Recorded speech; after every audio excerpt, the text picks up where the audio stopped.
Good news, U.S. taxpayers. If you weren't already happy about the fact that your tax dollars are now going to give a massive tax cut to the top 1%, then you can also be happy knowing that the federal government is going to take your tax dollars and clean up messes that Exxon created decades ago.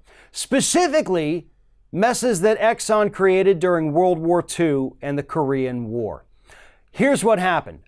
This week, a federal judge ruled that Exxon's, quote, wartime pollution is partly the responsibility of the U.S. government, and therefore they have to pony up to help clean this stuff up that's been kicking around in waterways down here in the South since the 1940s.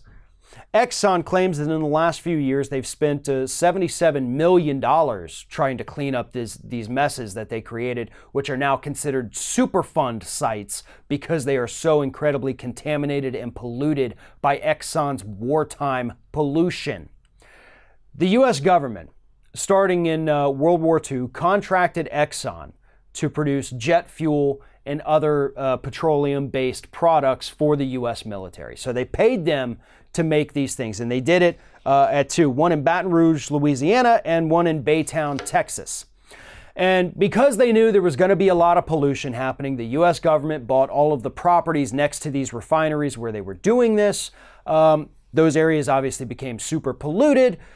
They then let Exxon take these. Exxon built factories in those areas that were heavily polluted, but now that they're being forced to clean it up after most of it has gone into the Mississippi River and other rivers and then fed into the Gulf of Mexico, Exxon, was able to successfully argue in court this week, or recently, I think it was last week actually, that, the government paid us to do this, so they should also pay to clean it up. Here's why this reasoning and the ruling by this judge, Judge Rosenthal, is so disgusting to me. Yeah. People get contracts to work for the federal government. That happens. It absolutely does. You may not like it, but it does. That doesn't mean that in the course of your contract, if you do something unethical or illegal or dangerous, that you, the corporation, aren't responsible for it. It doesn't matter if the federal government said we're going to pay you to develop jet fuel for us. If you're dumping that crap in the land and soil and water, that's your responsibility, not mine, not anybody watching this video, unless you happen to be the CEO or shareholder of Exxon. In that case, yeah, that is your problem. But we're living in a time right now where people can't pay their medical bills, they can't afford college. Republicans are trying to cut the social safety net out from underneath us. And now, instead of strengthening any of those things, we're giving a tax cut to the top 1%. And now we, taxpayers, have to pay to clean up Exxon's mess from the 1940s. Explain to me how that's fair. Explain to me how that's right. Not to mention the fact that the U.S. government tried to argue in court and failed miserably somehow that the statute of limitations had expired.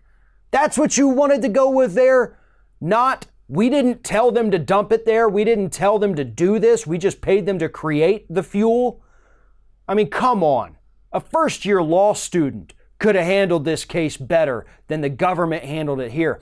Not only that, but they also lost, and the judge is actually going to rely on Exxon to come up with the math and the formulas on how much the government owes and how much Exxon owes to clean it up.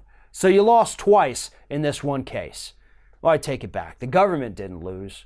We, the taxpayers, we lost. Just like we seem to lose every single time when it comes to corporations versus the federal government. The taxpayers will always lose.